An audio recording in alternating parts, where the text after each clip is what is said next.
तो तुम बताओ ट्रांसफार्मर का प्रिंसिपल क्या है?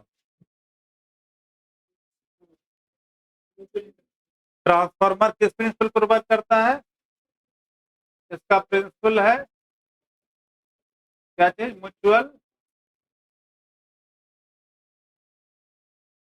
म्यूचुअल इंडक्शन है। ठीक है। ठीक है, तुम बताना ट्रांसफार्मर कितने तरह का होता है?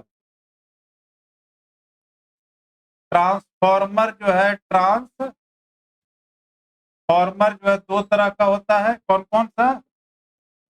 स्टेप अप और दूसरा हो गया स्टेप डाउन। तो स्टेप अप के लिए क्या बताए थे? नंबर ऑफ टर्न्स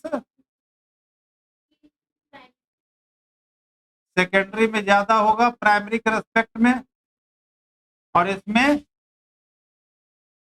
एनएस जो होगा less than NP. Small N ले लो, कैपिटल एन ले लो, कोई बात नहीं। ठीक है। और कोई भी ट्रांसफार्मर हो, स्टेप अप हो चाहे स्टेप डाउन, प्रिंसिपल यही है। प्रिंसिपल यही है क्या? Mutual induction. अब जो ट्रांसफार्मर का डायग्राम जो बताए थे, ट्रांसफार्मर का डायग्राम देखो, बनाया हुआ है आपका डायग्राम। तो डायग्राम जो है क्या बताए थे कि ये होता है सॉफ्ट आयरन शीट का बना होता है, और शीट जो लिया जाता है इन फॉर्म ऑफ द लैमिनेटेड। अब लैमिनेटेड फॉर्म में क्यों लिया जाता है? कौन बताएगा?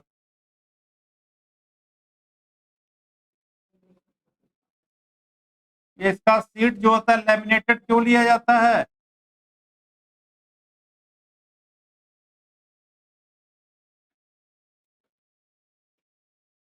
ये बताए थे ना।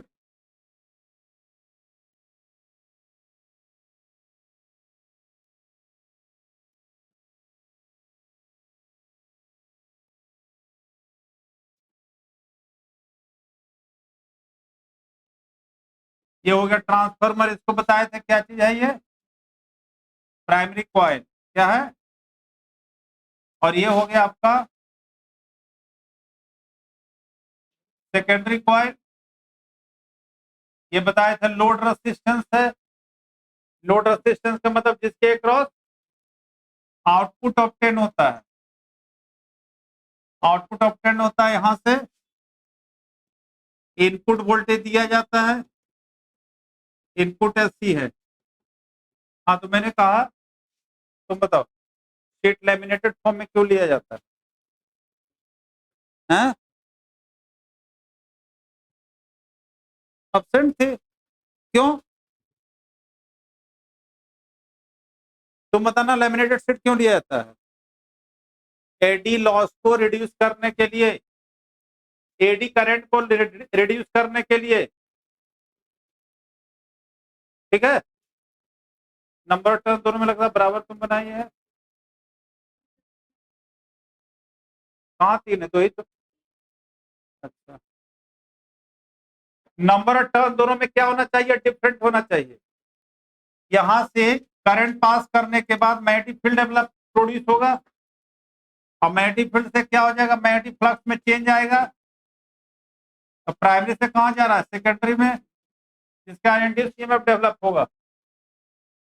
ठीक है। इसके बाद इसमें बताए थे फॉर्मूला एफिशिएंसी ऑफ ट्रांसफार्मर। नहीं, एक फॉर्मूला तो हमने बताया था, फॉर्मूला इसका है जिस पर आज न्यूमेरिकल भी करेंगे। फॉर्मूला है, क्या है था फॉर्मूला?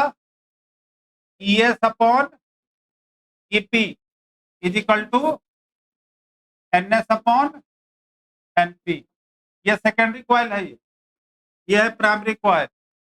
एक तो फॉर्मूला ये आया था, दूसरा आया था एफिशिएंसी ऑफ ट्रांसफार्मर,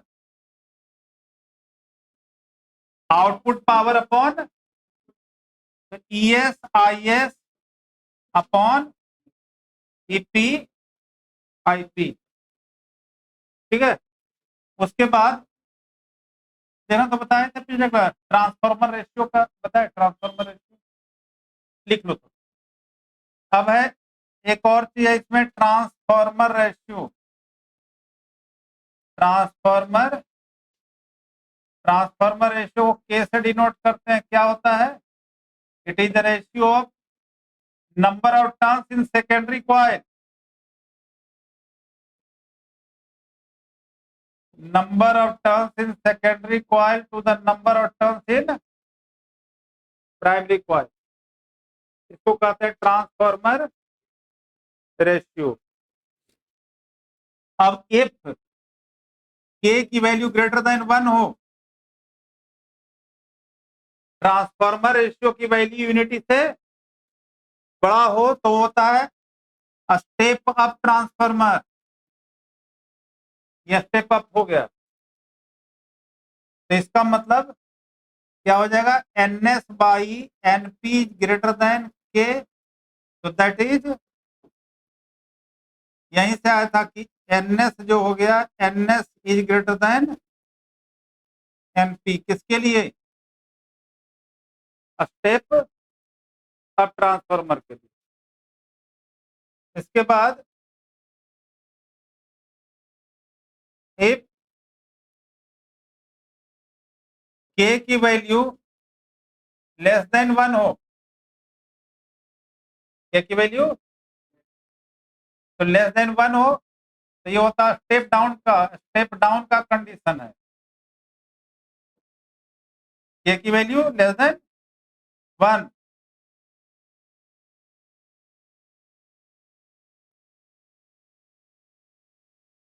तब क्या होगा?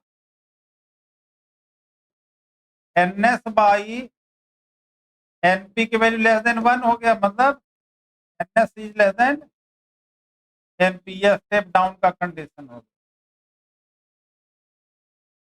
यहां पर बताए थे आपको कि एफिशिएंसी जो होता है 100% नहीं होता है, बताए थे ना कि एफिशिएंसी जो है can not be 100%, that is efficiency की वैल्यू हमेशा 1 से कम ही होता है। तो क्यों कम होता है? एफिशिएंसी 100% से कम क्यों होता है? तो उसके लिए बताए थे, जिसको कहते हैं क्या, हाँ, इसके लिए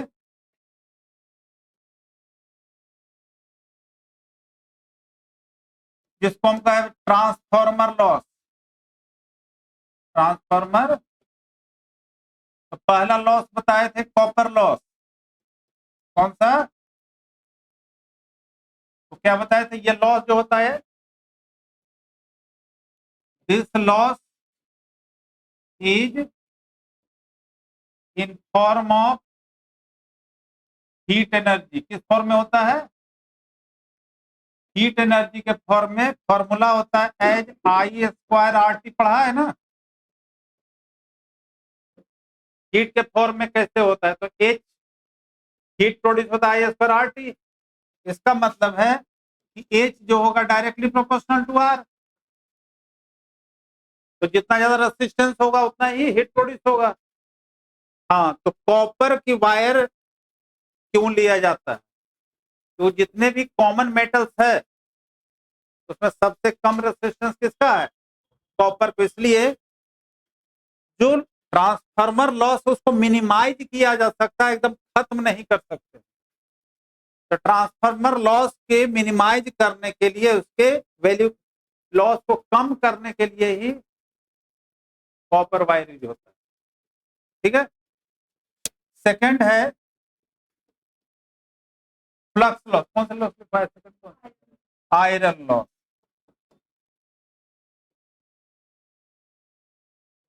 आयरन लॉस जो होता है इसी को कहते हैं, और भी कहते हैं एडी लॉस। आयरन लॉस को ही कहते हैं क्या चीज? कहता है to reduce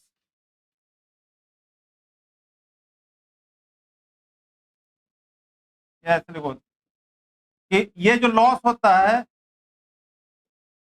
this loss is in form of, ये भी हीट ही एनर्जी के फॉर्म में होता है, heat energy due to eddy current. अच्छा, विच इज, अभी बताता हूं, which is reduced by taking soft iron, soft iron laminated sheet.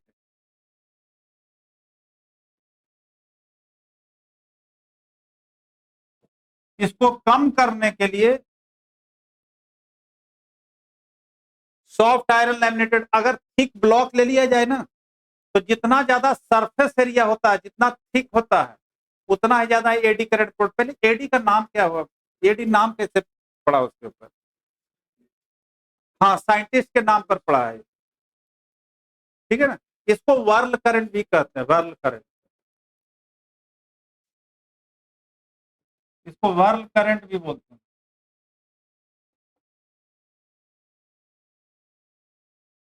Whorl मतलब क्या होता है? सर्कुलर फॉर्म में, और सर्कुलर फॉर्म में जो होता है करंट। तो फेनोमेनन यहां भी इंडक्शन का फेनोमेनन होता है, लेकिन जो इंड्यूस्ड करंट जो होता है वो किसी तरह के लूप में हो सकता है, लेकिन एडी करंट जो होता है मेटल ब्लॉक में होता है, और जितना ज्यादा सरफेस एरिया होगा उतना बड़ा क्या बनेगा, लूप बनेगा, तो उतना ज्यादा एडी करंट प्रोड्यूस होगा। इसलिए एडी करंट को रिड्यूस करने के लिए ही शीट को क्या लिया जाता है, लैमिनेटेड फॉर्म में। थर्ड क्या बताए थे? थर्ड,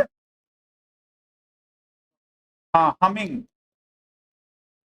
तो हमिंग लॉस जो होता है, हमिंग लॉस साउंड एनर्जी के फॉर्म में, this loss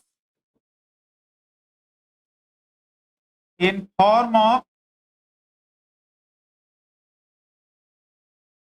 laminated, laminated form of sound energy due to high frequency of AC,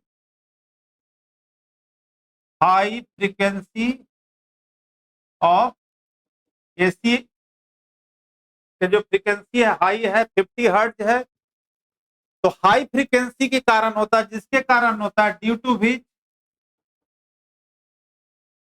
coil जो होता है, कॉइल ऑफ ट्रांसफार्मर जो होता है, coil of transformer gets vibrate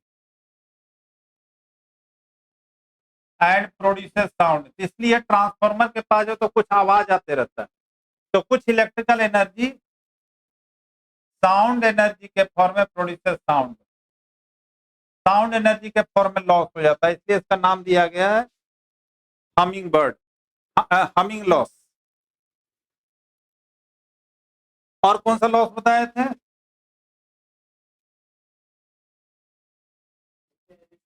हाँ, एक होता है हिस्टेरेसिस। फ्लक्स लॉस भी बताए होंगे, फ्लक्स, वो तो आगे, हिस्टेरेसिस, हिस्टेरेसिस। अब सवाल है, देखो यहां से,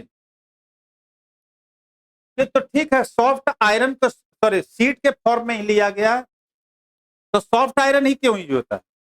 अब सीट को तो हार्ड आयरन में भी लिया जा सकता था, वहां पर लिखा हुआ ना सॉफ्ट आयरन लैमिनेटेड सीट, तो सॉफ्ट आयरन क्यों यूज होता है, हार्ड आयरन क्यों नहीं होता है?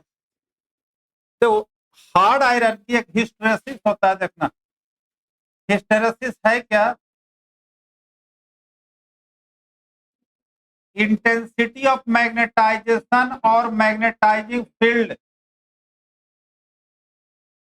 इंटेंसिटी ऑफ मैग्नेटाइजेशन और एच क्या है, मैग्नेटाइजिंग फील्ड है, एच क्या है, मैग्नेटाइजिंग मतलब एक सॉफ्ट आयरन को लाते हैं, एक हार्ड आयरन को लाते हैं, एक मैग्नेट के पास, ठीक है। तो जो सॉफ्ट आयरन होगा वो जल्दी मैग्नेटाइज हो जाएगा।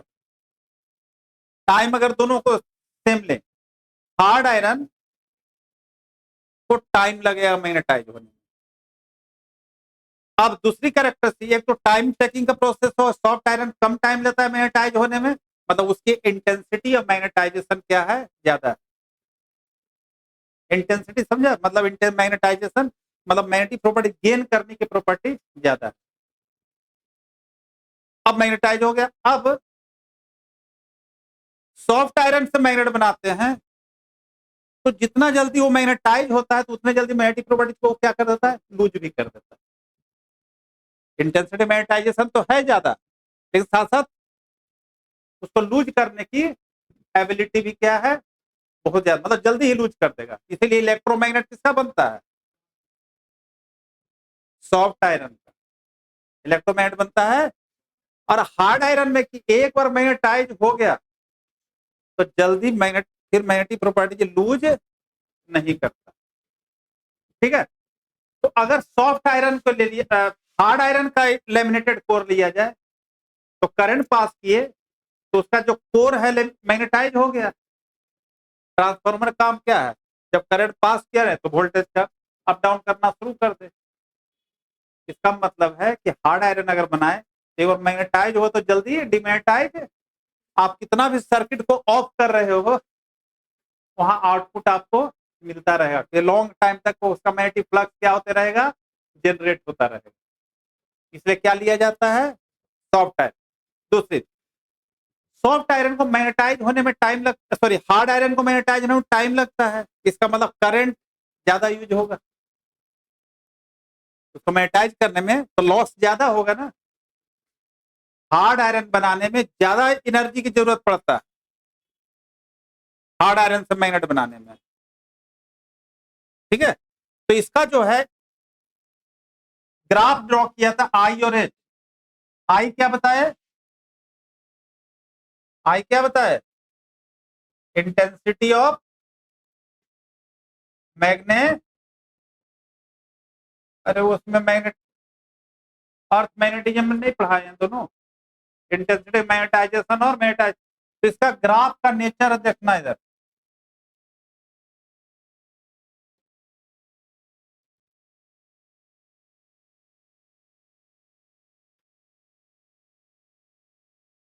ये ग्राफ का नेचर है किसका, ये सॉफ्ट आयरन के लिए। ग्राफ का नेचर, ग्राफ का बिहेवियर देखना है मुझे बस, ये सॉफ्ट आयरन के लिए। लेकिन अगर हार्ड आयरन के लिए बनाते हैं ग्राफ, देखना इसका ग्राफ का नेचर क्या आता है। अब क्या दोनों में डिफरेंस है बताना, वही यहाँ एच है और यहाँ पर आई है।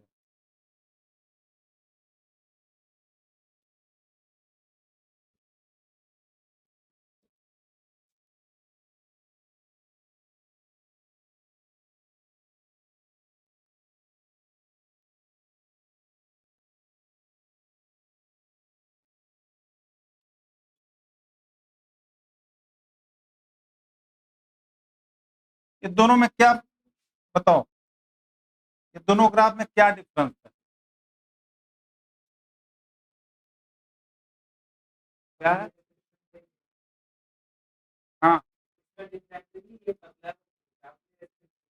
सही बात है, पतला है मोटा है। इसका जो एरिया जो क्लोज हुआ, इनक्लोज हुआ है, एरिया कम है, और इसका एरिया क्या है, ये हार्ड आयरन का है। और इसी ग्राफ को नाम दिया था हिस्टेरेसिस। आई और एच के बीच में जो ग्राफ होता है, इसी ग्राफ का नाम है क्या चीज, हिस्टेरेसिस। और इसमें होता है energy loss directly proportional to area enclose होता है, एरिया। तो किस में ज्यादा एनर्जी लॉस होगा बताओ, हार्ड आयरन में ज्यादा एनर्जी लॉस होगा ना मैग्नेटाइज करने में, इसलिए क्या लिया जाता है, सॉफ्ट आयरन भी।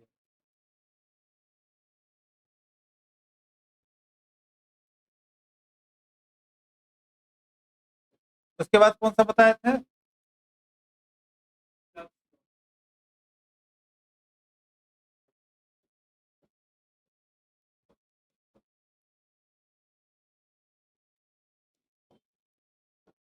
फ्लक्स लॉस जो है,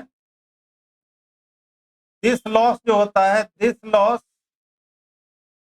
is due to mechanical defect, mechanical defect during winding of coil of transformer.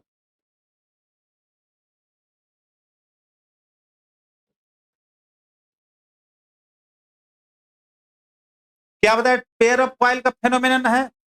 Current जो प्राइमरी में हमने पास किया, सेकेंडरी में जाके फ्लक्स क्या हो रहा है? इंड्यूस हो रहा है, फ्लक्स में चेंज आ रहा है। कुछ मैकेनिकल डिफेक्ट के कारण जितना फ्लक्स प्राइमरी में प्रोड्यूस हो रहा है वो सेकेंडरी में जाकर लिंक नहीं करता है। और लिंक क्यों नहीं करता है? इसका मतलब प्रॉपर वे में जो उसका वाइंडिंग जो दिया हुआ है ना सेकेंडरी कॉइल में, वो प्रॉपर वे में वाइंडिंग नहीं, जिसके कारण फ्लक्स में क्या होता है? लॉस होता है। अब इस लॉस, ये पांचों लॉस के कारण ही जो है एफिशिएंसी ट्रांसफार्मर का 100% नहीं होता। ठीक है, अब इसको न्यूमेरिकल करेंगे।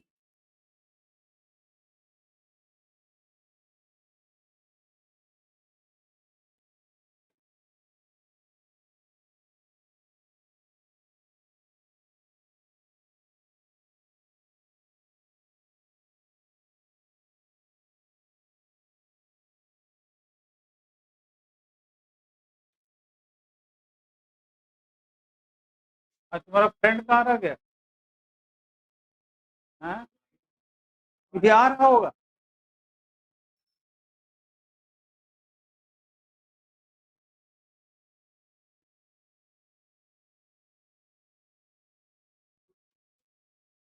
ये सब मैं एक्सप्लेन कर दिया हूँ। ओनली इसमें आता है कि दो लॉस का नाम लिखो। देखो ट्रांसफार्मर से रिलेटेड क्वेश्चन दो कहेगा कि एक्सप्लेन करने के लिए, लेकिन पता होना चाहिए कि कैसे होता है। ट्रांसफार्मर लॉस का नाम पूछ, बाद में क्वेश्चन देने के बाद न्यूमेरिकल हो सकता है उसमें पूछ दे। चल,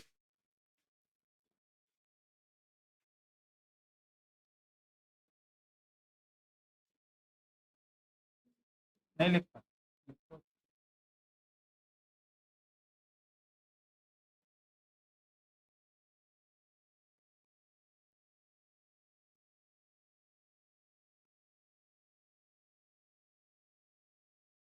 इस चैप्टर से जो मोस्ट ज्यादा इंपॉर्टेंट न्यूमेरिकल एलसीआर और ट्रांसफार्मर।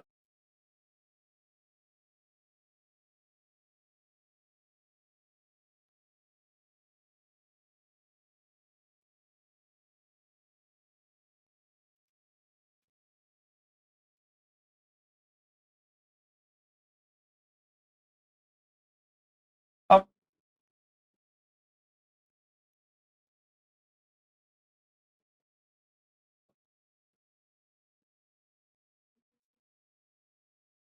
एलसीआर से कौन सा फॉर्मूला मेन है बताओ?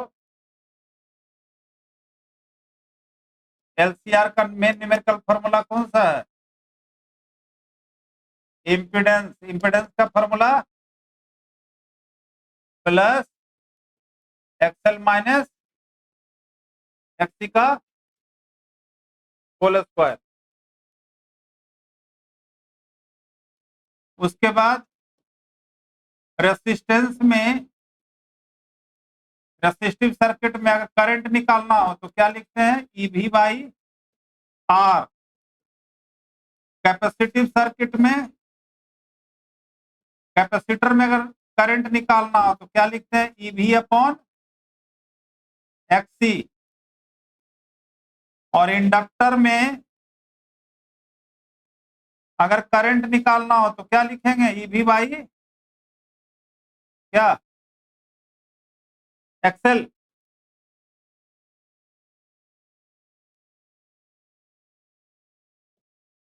रेजोनेंस का कंडीशन क्या क्या बताए थे? रेजोनेंस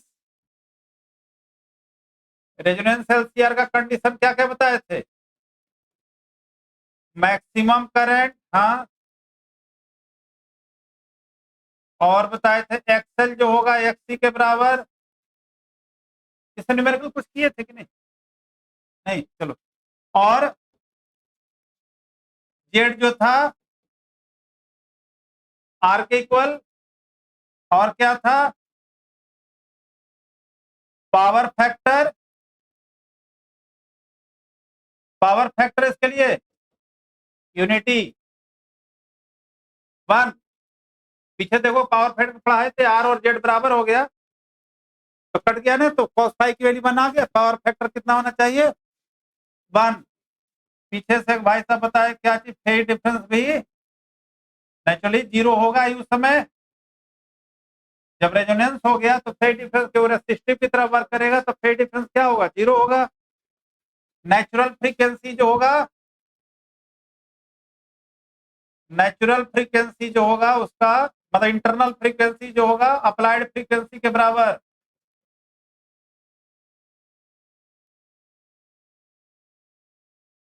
तो ये सब कंडीशन है किसका?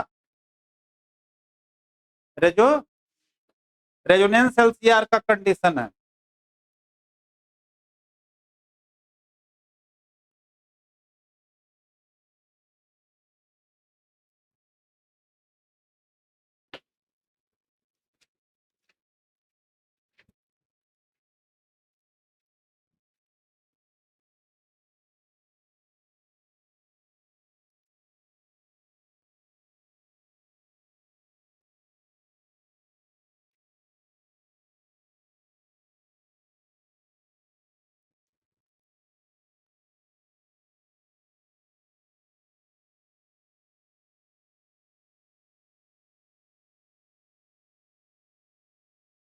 तो वो जैसे क्वेश्चन है, पढ़ो 35 क्वेश्चन क्या?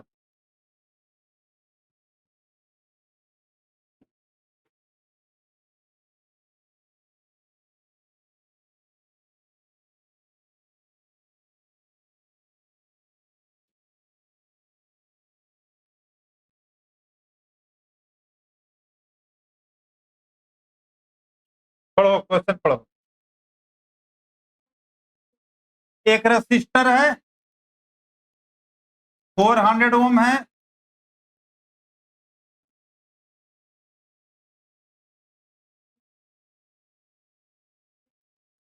एक हेनरी है। इंडक्टर कितना है? 5/पाई हेनरी है। एच मतलब हेनरी हो गया। हाँ,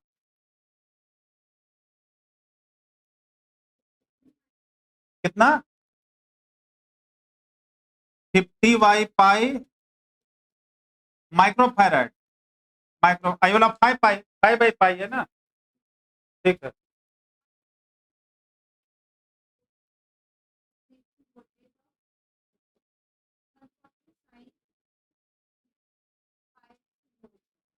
वन 140 साइन 100 पाई t वोल्ट, ठीक है। अच्छा, ये वाला दिया हुआ है, इंड्यूस्ड ईएमएफ दिया हुआ, ठीक है, ये वाला आपको दिया हुआ है। हाँ, क्या निकालना है? कौन? अच्छा, आरएमएस वोल्टेज, पीक वोल्टेज या ओनली वोल्टेज, क्या कर रहा है? ठीक है, वोल्टेज निकालना है, वोल्टेज एक्रॉस एक्रॉस रेसिस्टर। आगे? अच्छा, मतलब तीनों निकालना है, तो ऐसे लिख देता हूं मैं। वी आर भी निकालना है, वी आर, वी एल और वी सी, तीनों निकालना है, ठीक है।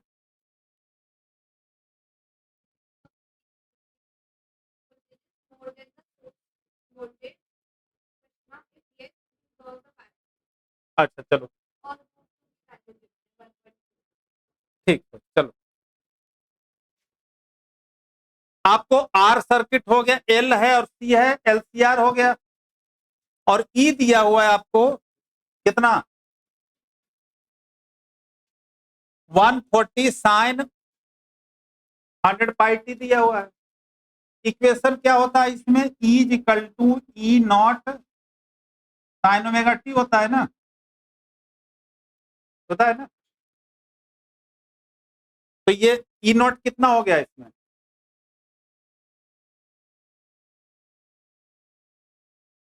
तो पहले इसमें देखो ई नॉट हो गया आपका कितना 140 वोल्ट हो गया ना। तो ये बताओ, ये तो पीक वोल्टेज हो गया, तो आरएमएस कितना होगा बताओ, आरएमएस वोल्टेज कितना होगा। ये तो पीक वोल्ट है ना। हाँ, आरएमएस जो हो गया, ईवी, ईवी को क्या बोलते हैं, आरएमएस। ईवी क्या बोलते हैं, अरे वर्चुअल यही है ना। तो ईवी कैसे निकालेंगे बताओ, ईवी आ गया ई नॉट बाई √2, देखो पीछे पढ़ाया हुआ है। ई नॉट आपका कितना है 140, और √2 की वैल्यू कितना होता है 1.414 होता है। अच्छा 1.4 गिवन है, √2 1.4 ही लेना है भाई। तो कितना हो गया इसका देखो, डिवाइड करें कितना हो जाए 140/14, तो कितना हो जाएगा 100, कट गया ना, नहीं 10 हुआ ना। हाँ 100 वोल्ट हो गया, क्या हो गया, तो आरएमएस आपका आ गया 100 वोल्ट। ये आरएमएस वोल्ट है, लेकिन हमें तो क्या निकालना है, वीएल निकालना है, क्योंकि तीनों सीरीज में है, तो सीरीज में पोटेंशियल अलग अलग होता है। क्या बोला था, हाँ सेम बोला था, करंट सेम होता है, सही है, करंट सेम होता है, पोटेंशियल सबका अलग अलग होता है। तो पहले, तो अब क्या करते हैं देखना,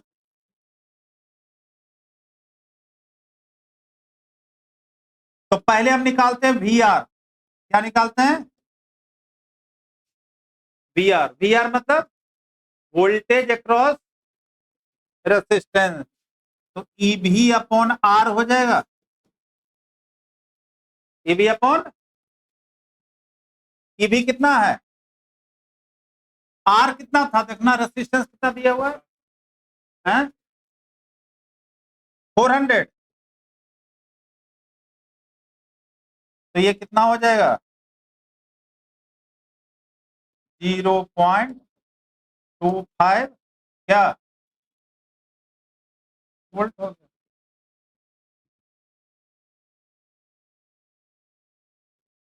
ये करंट आया है ना, सॉरी करंट आएगा ना ये, सॉरी।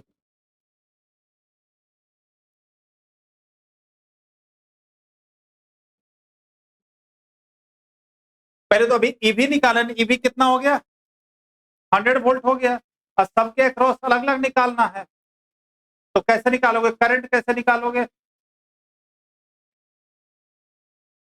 तब ना होगा वी इक्वल आई आर निकालेंगे, तो करंट कितना होगा,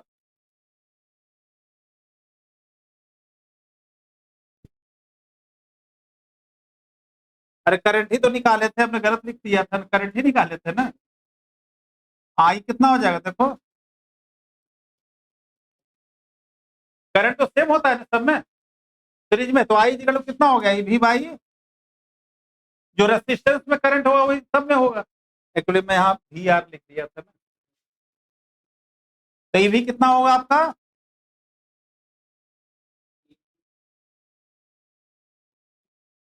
और आर तो 0 पॉइंट, ये क्या हुआ एम्पियर में,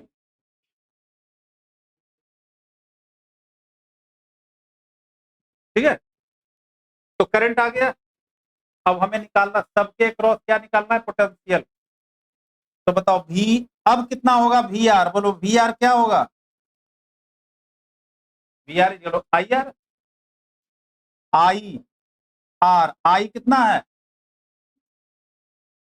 और आर कितना था, तो कितना हो गया ये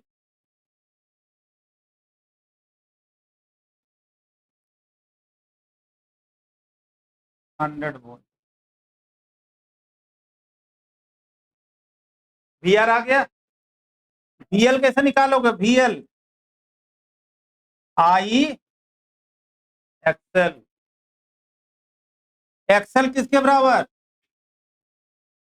एक्सएल ओमेगा एल, तो आई है 0.25, ओमेगा बताओ इसमें ओमेगा कितना है? यहां से कंपेयर करो, देखो 105 और एल कितना है, एल दिया है उन्हें 5 कुछ है ना, 5 तो पाई से पाई तो कितना हो गया देखो,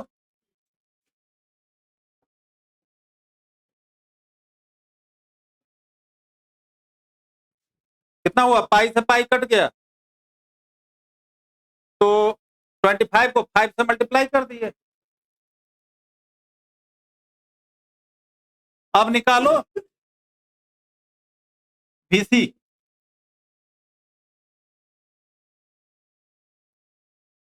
VC कितना होगा, VC आई एक्सी, और एक्सी को क्या लिखेंगे 1/ओमेगा C, आई है 0.25, ओमेगा कितना है देखो 100 पाई है ना, और C कितना है 50/, यही है ना, माइक्रो का मतलब 10⁻⁶ हो गया। सॉल्व करो कितना आएगा,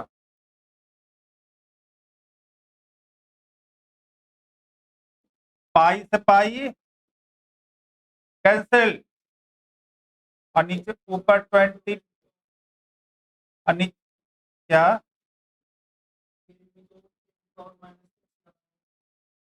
रियल में क्यों लगाएंगे, डी दिया हुआ है 10⁻⁶ ना, एल तो सिंपल हैंड दिया हुआ है, तो 100 और ये भी हो गया 100 और ये हो गया 50 इंटू 10⁻⁶। सॉल्व कर कितना आएगा बताओ,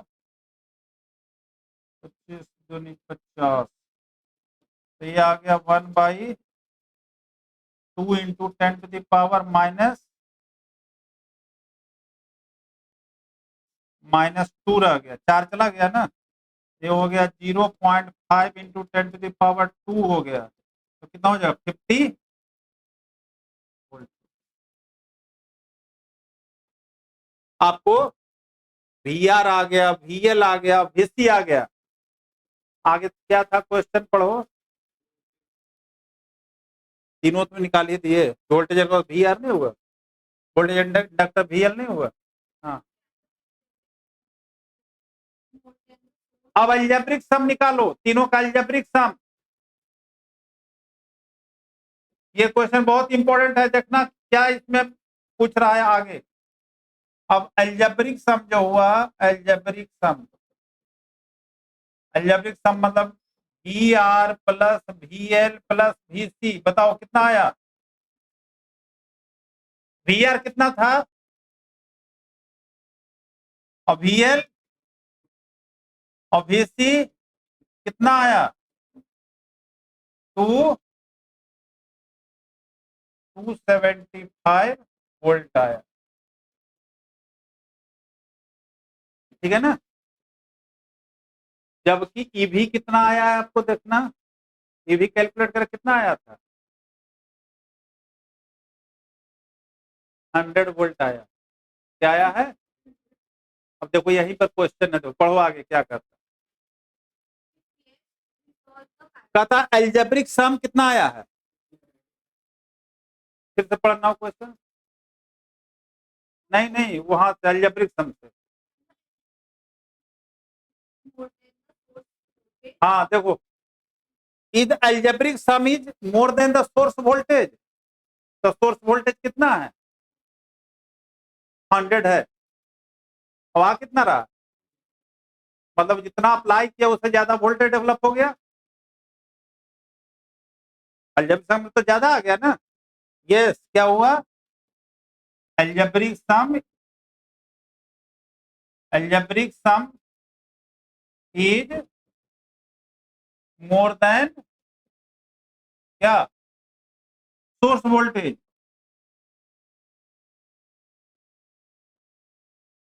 सोर्स, यस तो हो गया। आगे अब क्या कर सकते? Resolve this paradox.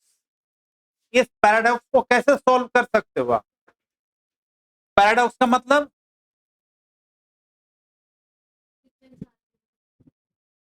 कहता है वास्तविकता से परे, that is called the paradox. ये कैसे हो सकता है जितना दे, जितना अप्लाई करें उसे ज्यादा आ जाए? ये पैराडॉक्स नहीं है। यही कहता है कि मतलब reality different from the reality है। तब कहते हैं इसको रिजॉल्व कैसे करोगे, इसको सॉल्व कैसे करोगे? देखो, करंट, रेसिस्टेंस में तो करंट और वोल्टेज सेम फेज में होता है। रेसिस्टेंस में करंट और सेम फेज में, लेकिन क्या इंडक्टर और कैपेसिटर में सेम फेज में होता है? तो ये जो पैराडॉक्स, मतलब ये जो आ रहा है डिफरेंस आ रहा है, किसके कारण आ रहा है? फेज डिफरेंस के कारण आ रहा है। ठीक है, तो क्या लिखोगे? This difference is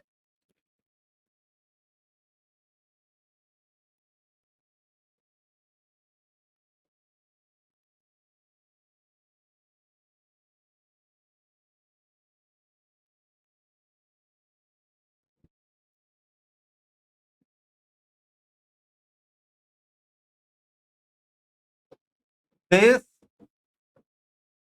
difference is due two phase difference between current end voltage across inductor and inductor और कैपेसिटर में फेज डिफरेंस आ जाता है। तो अब देखो इंडक्टर में कितना आया है पोटेंशियल, इंडक्टर में कितना है? 125। और इसमें कितना आया आपका? कैपेसिटर में कितना आया है? 50। कितने का फेज डिफरेंस है? फेज डिफरेंस कितने का होता है? पाई/2 का ना। तो इसको हम लोग कैसे रिजोल्व कर, कितने का फेज डिफरेंस होता है? पाई/2 का ना। तो इसका भी निकालो। देखो भी जो है VL² प्लस VC²। सॉल्व करो, कितना आएगा देखना। VL कितना है?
हम्म,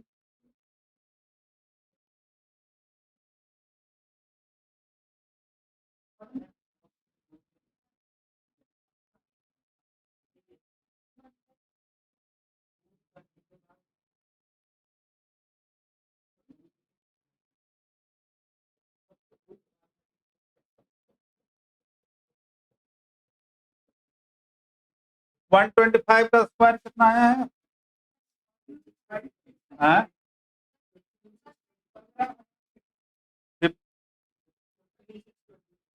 15,625 और प्लस ये हो जाएगा कितना? 2500।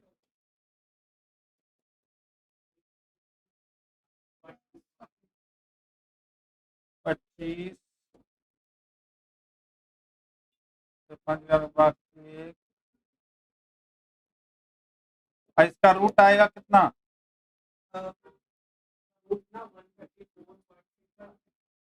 134 पॉइंट एक्चुअल ये है।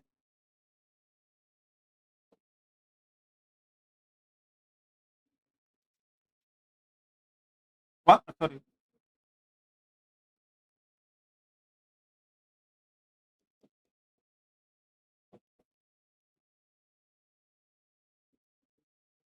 ट्रांसफार्मर का देखो क्वेश्चन होगा इसमें, ट्रांसफार्मर का निकालो या मैं और एक देखता हूँ।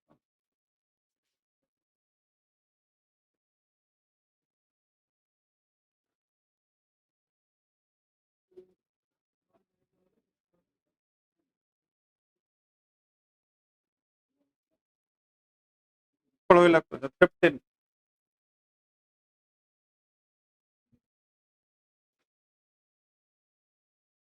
पढ़ो।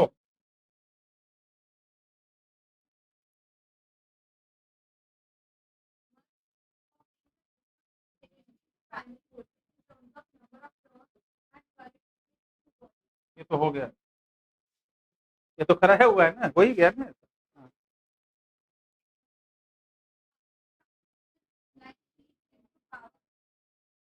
क्वेश्चन है देखो, ट्रांसफार्मर से है, पढ़ो। हाँ, फिर से पढ़ो।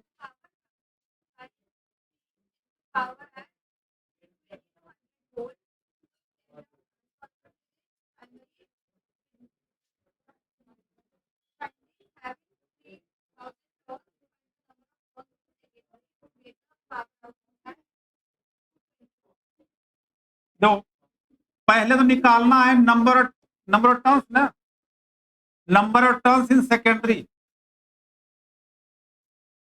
Number of turns in secondary दिया हुआ है ना। और क्या क्या गिवन है, धीरे धीरे पढ़ो।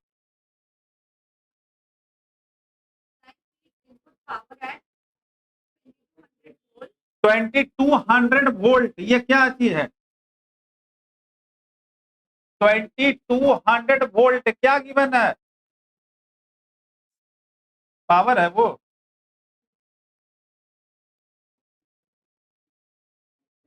है पावर का तो वाट में होना चाहिए।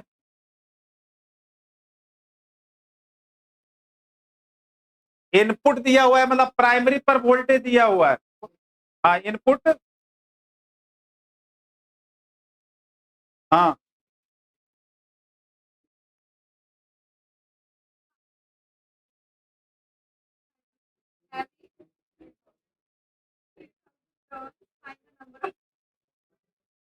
वाइंडिंग मतलब एनपी हो गया। तुम पढ़ना ही हंस रही है, पढ़ना। हंस क्यों रही है? हाँ,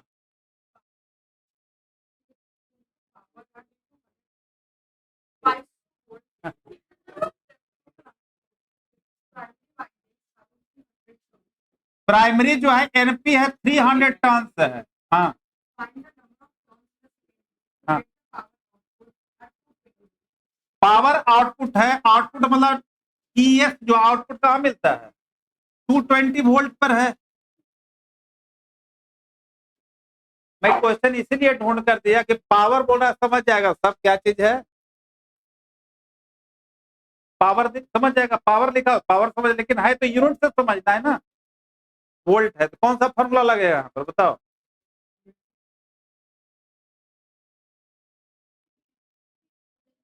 ये 3000। चलो 3000। और ये है आपका एनपी, बताओ कौन सा फॉर्मूला लगा यूज होगा?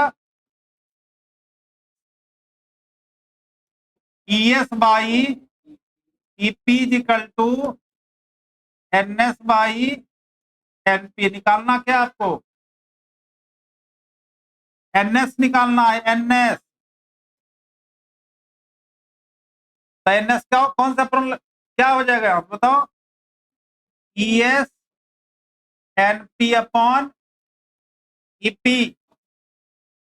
ईएस है 220, एनपी है 3000 और ईपी है आपका 2200।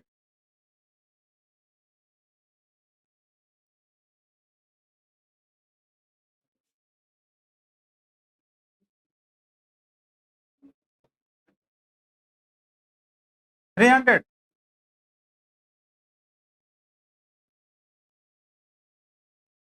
एनपी हो गया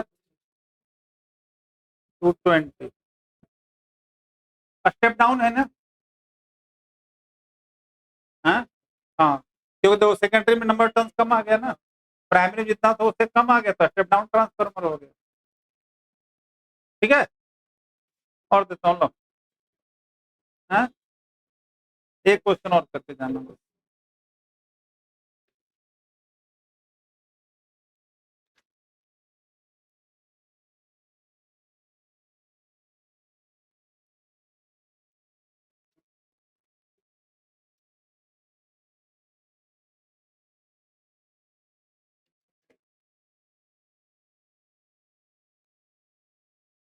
ये पढ़ो, ये बोलो।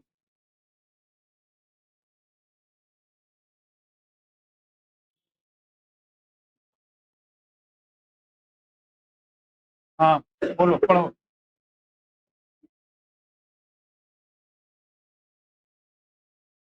कितना एसी सोर्स कितना वोल्ट है, एसी सोर्स में 50 वोल्ट है, तो ईवी हो गया 50 वोल्ट। आगे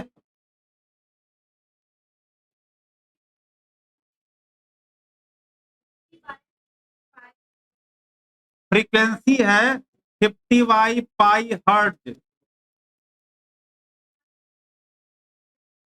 आर जो है 300 ohm. C is equal to 20 microfarad.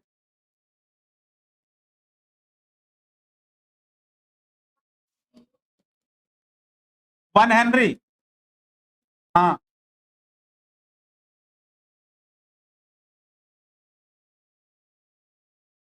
RMS current, अच्छा आरएमएस करंट निकालना है, करंट मतलब आईवी निकालना है, RMS current, RMS current in circuit, और बस। अच्छा चलो, आरएमएस करंट निकालना है, सर्किट में जो दिया हुआ है वोल्ट क्या आरएमएस ही तो है, तो ये कौन सा सर्किट है, एलसीआर है। तो आईवी क्या लिखेंगे, आईवी कैसे निकालेंगे, EV upon, EV upon Z, EV upon Z. तो जेड निकालो, जेड का फॉर्मूला क्या होता है,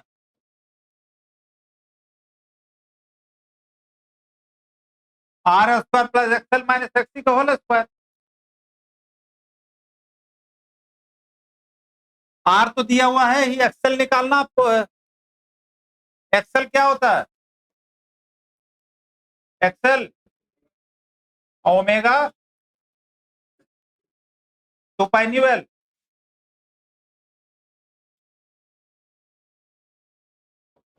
टू पाई न्यू कितना है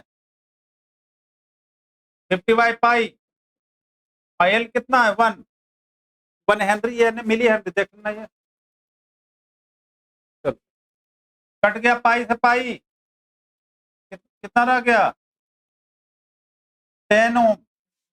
हाँ अच्छा 50, हाँ 100 ओम हो गया। एक्सएल आ गया, एक्स निकालो,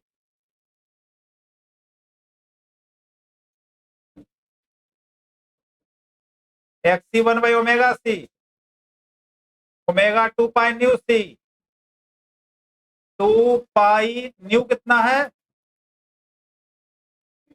50/π, और सी कितना है 20 माइक्रो था ना, -6। कैलकुलेट बताओ कितना आ गया।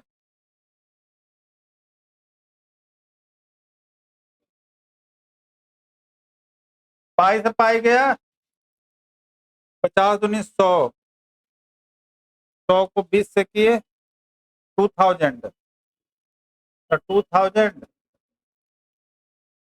तो 3 गया, तो 1000/2 500 होगा, देखना 500 ओम। तो जेड निकालो, अब कितना हो गया जेड।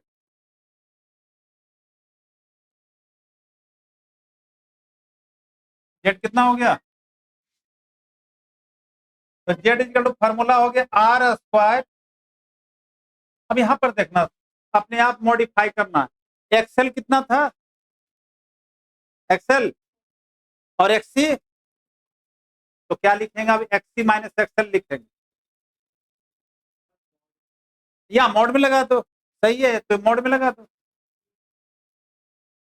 एक्सी माइनस एक्सेल लिखो चाहे मोड में लगा दो, एक ही बात। तो आर है आपका, कितना था यार, 300, 300 का स्क्वायर प्लस एक्सेल 500 माइनस 100 कितना आ गया,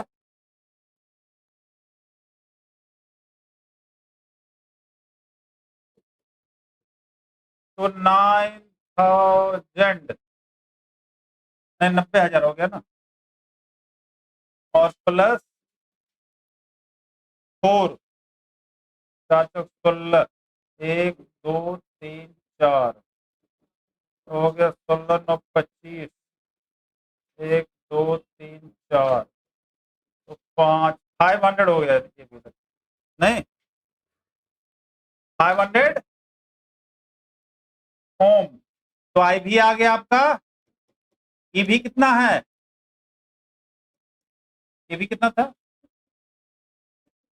50, और जेड आ गया आपका, तो 1/10 0.1,